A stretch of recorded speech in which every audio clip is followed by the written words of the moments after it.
World Economic Forum Mekong boosts regional economic ties. Ho Chi Minh City to boost economic development.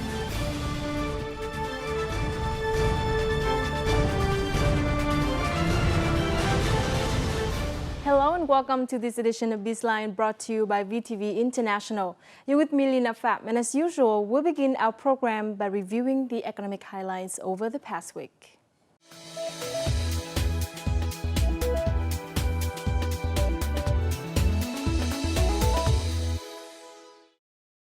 State President Trần Đại Quang met with 100 small and medium-sized enterprises in Hanoi on Tuesday. He urged entrepreneurs to build a dynamic and competitive business community while ensuring economic independence, promoting the country's development and further international integration. He called on businesses to actively take part in programs to ensure social welfare and reduce poverty.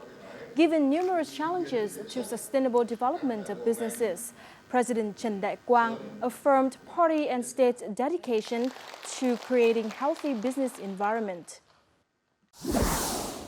The event series, including the 7th Ayeyarwady Chao Phraya Mekong Economic Cooperation Strategy Summit, or ACMEC 7th, the 8th Cambodia-Laos Myanmar-Vietnam Summit, or CLMV, and the World Economic Forum on the Mekong region, WEF Mekong, took place in Hanoi this week.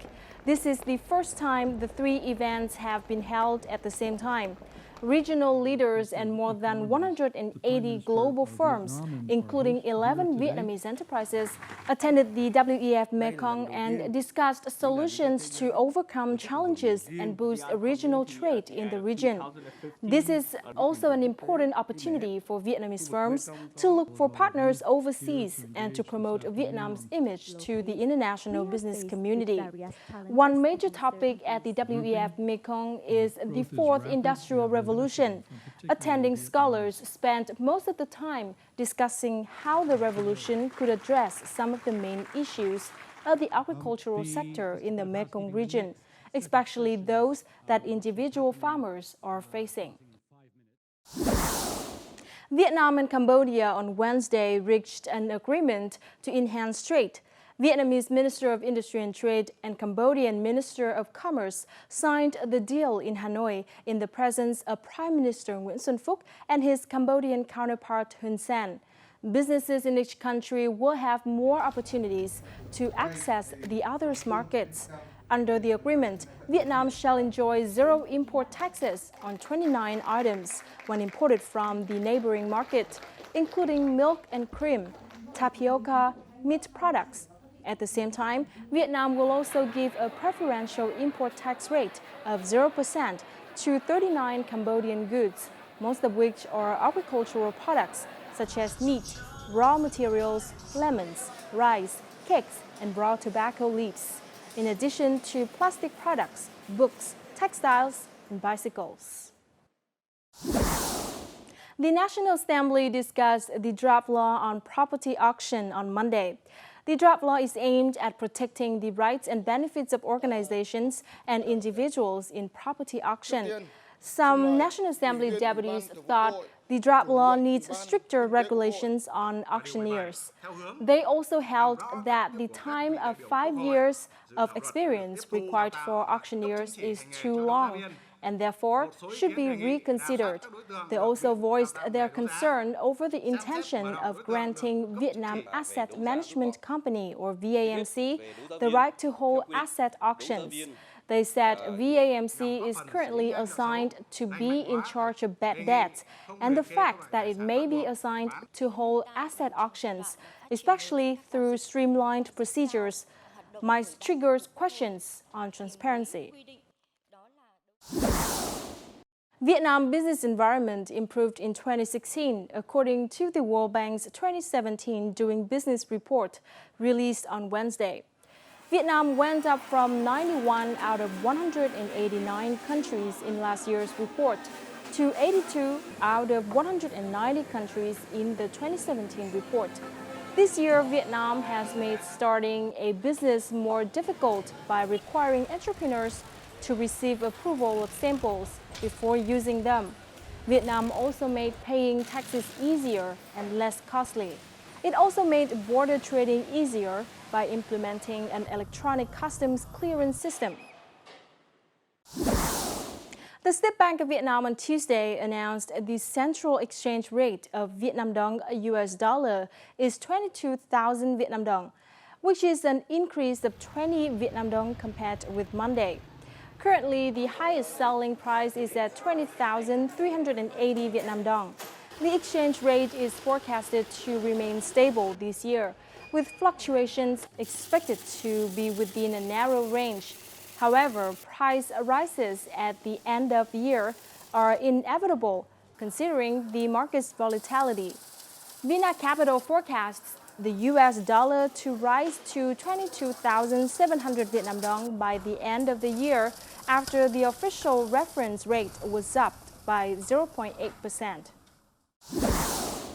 Habeco started its first trading day on the unlisted public company market, or the UPCOM, on Friday, 8 years after its initial public offering in March 2008. Almost 232 million shares of the beverage company will be traded under the stock code BHN at the reference price of $1.75 per share on its first trading date. The company has 623 shareholders, of which the Ministry of Industry and Trade is the biggest stakeholder, with a 81.79% of stake. The national single window will be applied in aircraft entry and exit procedures by Vietnam Airlines from January the 1st, 2017, and other airlines from March the 1st, 2017, according to the General Department of Customs. The General Department of Customs asked airlines and state agencies to prepare for IT systems to be linked with the National Single Window portal. Based on regulations issued by the government, the airlines are responsible for providing dossiers for the customs authority, such as the air cargo manifests, information about the house bill of landing, which is applicable to passenger aircraft, the list of crew on aircraft, and the manifest of checked luggage, which applies to passenger aircraft. We have just reviewed some of the economic highlights over the past week. Up next, we'll talk about the efforts of Ho Chí Minh City to gain back their leading position in the economic scene in Vietnam in our crosstalk.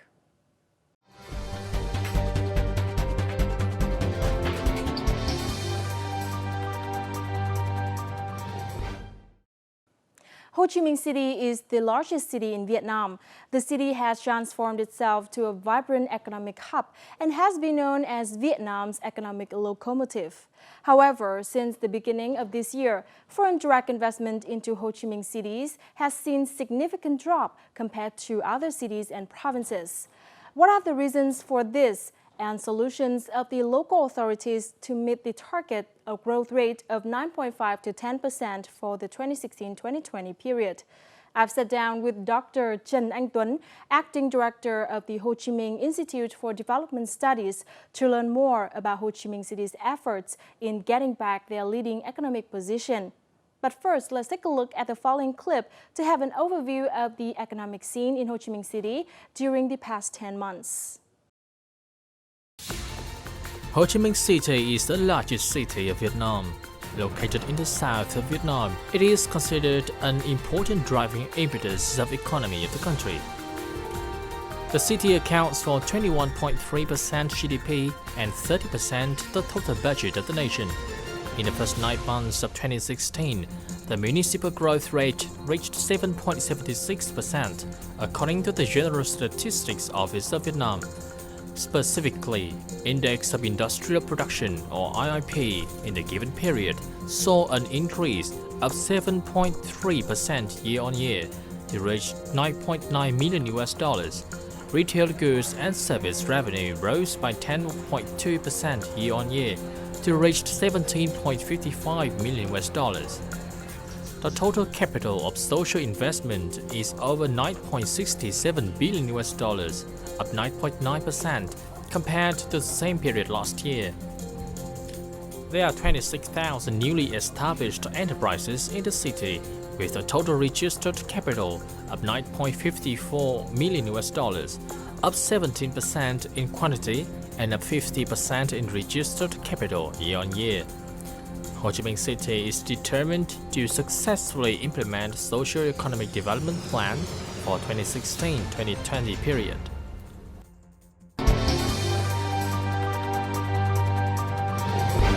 Rất cảm ơn ông Trần Anh Tuấn đã nhận lời tham gia chương trình Bizline của VTV4.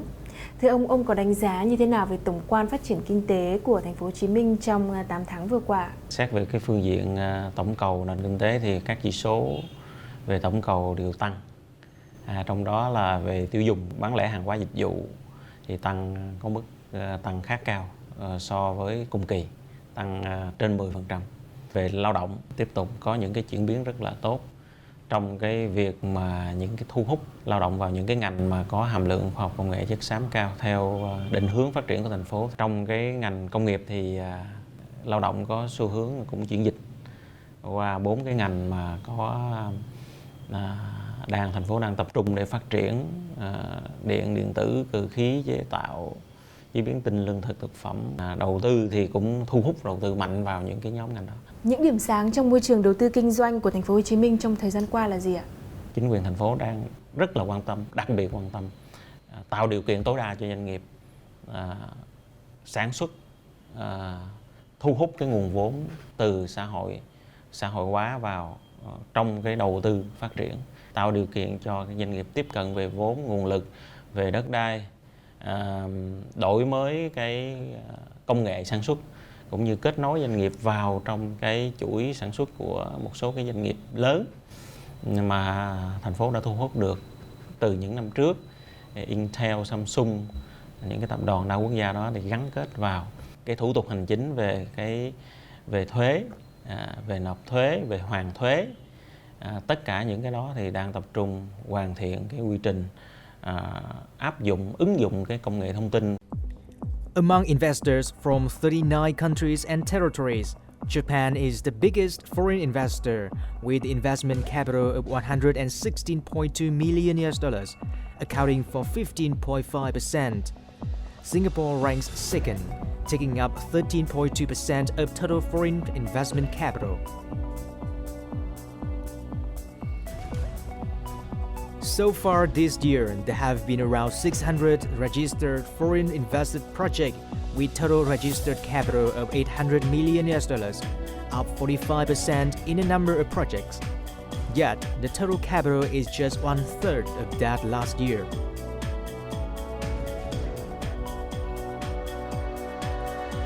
The real estate sector is considered the most attractive sector for foreign investors, with a total capital investment of $320 million. This is followed by the commercial sector. Next is the manufacturing and processing industry, and followed by information and communications, 5.5%. Foreign direct investment, or FDI, in Ho Chi Minh City during the first 7 months of 2016 has decreased by more than 65% compared to last year's same period. According to representative of the Ho Chi Minh City Department of Planning and Investment, the drop is due to the inconsistent methods of calculation. Đối với FDI mà trực tiếp đầu tư thì là sẽ được cấp giấy chứng nhận đăng ký đầu tư, nhưng mà cũng có một loại là họ sẽ không phải cấp đăng ký đầu tư mà họ góp vốn mua cổ phần. Đó cũng là một cái nguồn để là được tính là doanh nghiệp có vốn đầu tư nước ngoài. Nhưng mà trong cái phương pháp thống kê hiện nay thì chúng ta chưa cập nhật cái phần các doanh nghiệp nước ngoài họ góp vốn mua cổ phần, nên là trong cái phần thống kê nó thiếu con số này. Chúng tôi cũng đã làm việc với Bộ Kế hoạch Đầu tư, thì sắp tới đây cũng sẽ đưa cái tiêu chí thống kê này vào để cho nó đúng với thực tế. Hiện nay một số đầu tư của các doanh nghiệp nước ngoài và Việt Nam, người ta đang nhắm tới những cái đầu tư để người ta đón đầu cái TPP. Do đó người ta đầu tư vào các cái ngành được hưởng lợi TPP như là dệt may, da giày, dệt nhuộm, kéo sợi. Và những cái chương trình này, đặc biệt là kéo sợi và dệt nhuộm thì nó ảnh hưởng đến môi trường. Những cái này thì thành phố Hồ Chí Minh không khuyến khích. Do đó những chương trình đầu tư lớn những chương trình đầu tư lớn này thì người ta đầu tư những cái tỉnh khác. The foreign investment capital tend to flow into the high-tech sector. Some examples include Saigon High-Tech Park and other industrial parks.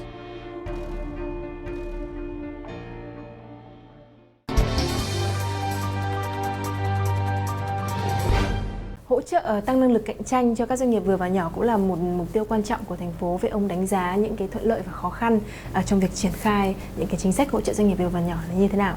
Thành phố có những cái giải pháp rất quyết liệt, triển khai rất là sâu rộng tới những cái cơ quan có chức năng để tạo điều kiện tối đa cho doanh nghiệp gắn kết được thị trường, kết nối được với các cái nhà đầu tư, các cái doanh nghiệp lớn của nước ngoài để mà họ có những cái gắn kết, rồi họ phải nhìn lại chính họ cần, bản thân của doanh nghiệp thấy được là họ cần phải cải thiện cái gì trong cái quá trình hoạt động sản xuất cũng như trong cái chiến lược phát triển. Tuy nhiên thì bên cạnh đó thì các doanh nghiệp khi mà triển khai về những cái chính sách hỗ trợ thì thực sự ra là cũng có một số cái khó khăn. Các doanh nghiệp đôi khi là chưa có định hướng được cái chiến lược phát triển mang tính dài hạn. Cái công nghệ của các doanh nghiệp chưa có thay đổi kịp với cái đòi hỏi của các cái doanh nghiệp mà đa quốc gia, doanh nghiệp lớn. Khi mà cái sản phẩm mà họ sản xuất ra thì nó có thể là chưa có đáp ứng được yêu cầu về tiêu chuẩn kỹ thuật đầu vào cho các cái doanh nghiệp lớn như vậy. Cho nên đòi hỏi là bước đầu là phải có một cái sự tương thích về cái khả năng đáp ứng về công nghệ. Doanh nghiệp vừa và nhỏ của chúng ta thì cái khả năng mà thay đổi, đổi mới công nghệ nhanh thì rất là khó. Cho nên là cái đáp ứng về mặt công nghệ là một cái đòi hỏi lớn. Mặc dù chính quyền thành phố có những cái chương trình hỗ trợ, thông tin tuyên truyền về mặt cơ chế chính sách, về những nội dung liên quan tới các hiệp định thương mại FTA giữa Việt Nam và các nước.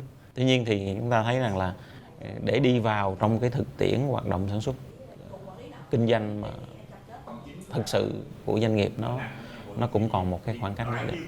Tại vì các doanh nghiệp thì đòi hỏi rất là cụ thể. Trong cái quá trình họ sản xuất để ra cái sản phẩm đó thì cái yêu cầu để được những cái ưu đãi thuế quan khi mà xâm nhập vào thị trường đó thì đòi hỏi là cái quy trình sản xuất nó phải tuân theo những cái quy trình gì, và cái đầu vào nguyên liệu, vật liệu đầu vào cho sản xuất nó phải có cái tỷ lệ nội địa hóa bao nhiêu, hay là có cái tỷ lệ nội địa trong cái nội khối bao nhiêu để được cái mức ưu đãi vào thị trường. Thì từng sản phẩm cụ thể đó là đòi hỏi là phải có cái lời giải cụ thể. For small and medium-sized enterprises in the supporting industry sector in Ho Chi Minh City, collaborating with foreign direct investment firms is one of the most effective way to improve their knowledge and thus raising their competitiveness. Ho Chi Minh City's Center of Supporting Industries Development acts as a bridge connecting small and medium-sized enterprises with giant FDI firms like Samsung. Chúng tôi tổ chức những cái hoạt động như là tổ chức một cái phòng trưng bày những cái sản phẩm công nghệ hỗ trợ với sự tham gia của 56 doanh nghiệp, hơn 400 cái sản phẩm. Thì cái trung tâm trưng bày này, những cái hoạt động thường xuyên là tiếp đón những cái đoàn khách từ các cái tổ chức xúc tiến của nước ngoài trên địa bàn thành phố Hồ Chí Minh, cũng như là những cái đoàn khách là những cái doanh nghiệp đến để tìm kiếm những cái đối tác là những nhà cung ứng tiềm năng. Under the connecting program of Ho Chi Minh City Department of Industry and Trade, currently only 12 local suppliers in the supporting industry sector can meet the requirement of Samsung and are participating in Samsung's supply chain. These enterprises so far only provide packaging materials and simple components. Currently, Vietnamese enterprises haven't met Samsung's requirements. They need time to improve their equipment so as to meet our standards and to develop along with us. Most local suppliers do not meet the hygiene requirement, work safety, and particularly quality management system. According to the statistics of Ho Chi Minh City Center of Supporting Industries Development, the current localization rate of products for FDI enterprises is 28%. However, Among these 28% of product components produced in Vietnam, only 10% is produced by 100% Vietnamese-owned enterprises.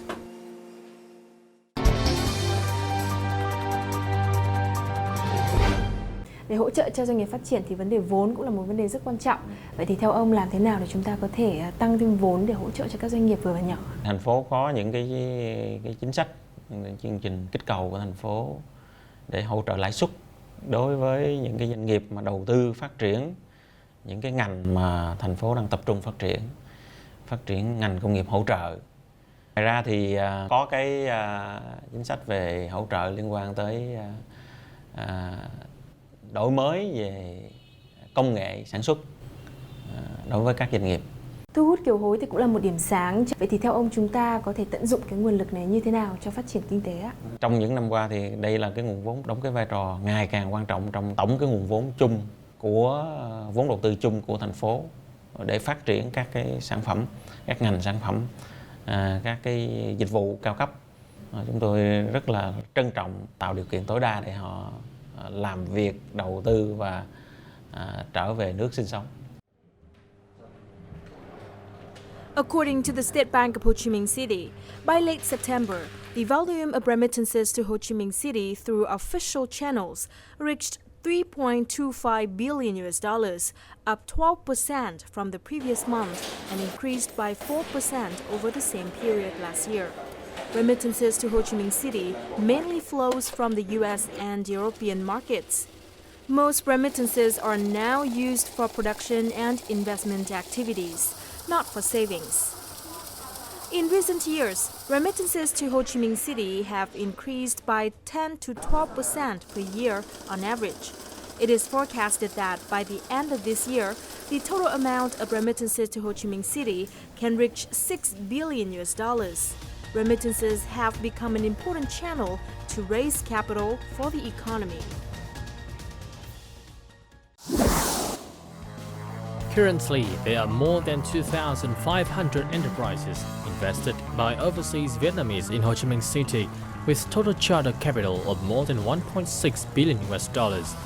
Capital raised from overseas Vietnamese entrepreneurs has been actively contributing to the socio-economic development of Ho Chi Minh City. Lê Ngọc Long is a Vietnamese-German entrepreneur. He returned to Vietnam in 2003 and invested in different businesses in Vietnam. Cứ có vốn về đến Việt Nam thì ở Việt Nam có những người Việt mình lao động, chăm chỉ, cần cù và có những ý tưởng rất tốt, nhưng họ đang thiếu vốn thì mình về mình có thể kết hợp với họ. Long has invested in the high-end and luxury segment, such as jewelry and pole processing. He chose this industry because it has very high barrier entry, with capital-intensive requirement and therefore less competition. Có những cái hiểu lầm về ngoại tệ đem về là phải đóng thuế này nọ. Các anh đem bao nhiêu tiền về Việt Nam đầu tư, nhà nước mình cũng mở cửa hoàn toàn, chứ không có đánh thuế tất cả những cái đồng tiền mà từ Việt kiều đem về Việt Nam.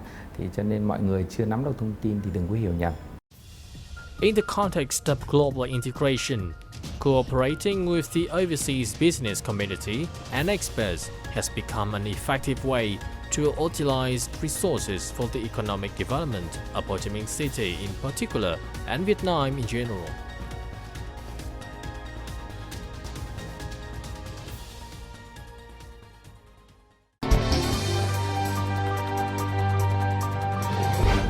Ông có những khuyến nghị hay là đề xuất gì cho việc phát triển kinh tế của thành phố trong thời gian tới ạ? Cái tính liên kết trong sản xuất của các doanh nghiệp thì chúng ta thấy rằng là nó hơi yếu. Để có những cái quy mô sản xuất nó lớn hơn, tập trung là lớn hơn, đòi hỏi là không có sản xuất một cách riêng lẻ được, mà phải có một cái sự liên kết trong sản xuất. Thì đối với kinh tế của thành phố mà muốn tạo một cái sức bật lên thì chính bản thân các doanh nghiệp phải có một cái sự kết nối với nhau, liên kết. Liên kết đây là có thể là liên kết ngang hoặc là liên kết dọc. Liên kết dọc tức là các cái sản phẩm của các cái doanh nghiệp này có thể là đầu vào các cái doanh nghiệp khác để tạo thành một cái chuỗi sản xuất. chuỗi liên kết sản xuất theo cái chuỗi, theo dạng chuỗi. Mà cái chuỗi đó có thể là nó không phân biệt ngành nào với ngành nào. Thí dụ như là nông nghiệp sản xuất theo một cái chuẩn mực, ví dụ Việt-Gáp này là cũng khá tốt rồi. Nhưng mà đưa vào cho các doanh nghiệp để các doanh nghiệp chế biến sản xuất rồi đưa vào nơi phân phối tiêu thụ thì nó có một cái liên kết dọc. Phải có cái sự gắn kết, liên kết vậy. Rồi còn cái liên kết ngang là thí dụ như là hai doanh nghiệp cùng sản xuất ra cùng một sản phẩm, nhưng mà họ là có một cái quy mô lớn hơn, cái năng suất lớn hơn, một cái công nghệ có thể là lớn hơn để chia sẻ lớn hơn, thì họ phải phối hợp để tăng cái quy mô sản xuất lên. Như vậy thì cái năng suất họ mới cao lên được, và chính năng suất cao thì cái giá thành trên một đơn vị sản xuất nó mới giảm xuống. Thì cái tính liên kết trong sản xuất của chúng ta thì nó còn rất là, mình sản xuất chúng ta rất là nhỏ lẻ, rất là manh mún. Đã nhiều doanh nghiệp vừa và nhỏ rồi mà sản xuất nhỏ lẻ manh mún thì là cái sản xuất của chúng ta nó còn yếu lắm. Theo ông thì Hồ Chí Minh đóng vai trò như thế nào trong việc thu hút FDI vào bản thân thành phố Hồ Chí Minh cũng như là cho các tỉnh phụ cận khác ạ? Phát triển thành phố không phải là phát triển riêng cho thành phố, mà thành phố phát triển là của cả nước, là của cả vùng, của cả khu vực. Cho nên là cái sự mà phân công trong sản xuất trong vùng thông qua những cái quy hoạch mang tính vùng thì nên tính tới trong thời gian tới, để các cái tỉnh thành trong vùng đừng có chồng lấn lẫn nhau. Nguồn lực mình phải chia sẻ lẫn nhau, tại vì nguồn lực rất là có giới hạn. Những cái bài toán đặt ra rất là nhiều, các tuyến đường không phải kết nối giữa các tỉnh với thành phố không, mà giữa các tỉnh nối với nhau nữa. Đó là kết nối về hạ tầng. Còn mà trong cái sản xuất cũng phải có những cái kết nối như vậy. Mình không phải là phân công rành mạch là tỉnh này nên làm gì, nhưng mà những cái mà cần phải phát triển mạnh mình phải có một cái sự phân công để cái nguồn lực tập trung vào khâu then chốt trong cái chuỗi sản xuất để tạo cái thế mạnh trong sản xuất chung của cả vùng. Một lần nữa xin cảm ơn ông đã nhận lời tham gia chương trình.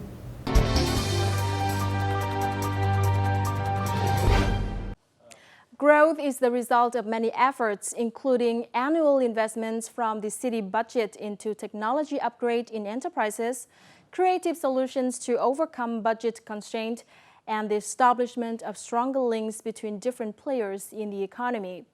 Ho Chi Minh City also acts as a hub connecting different regions and cities, and thus helps boost the regional economy. This also wraps up this edition of BizLine. Thank you very much for watching. You can always rewatch our program at vtv4.vn or youtube.com/vtv4go. From our team here in Hanoi, until next time.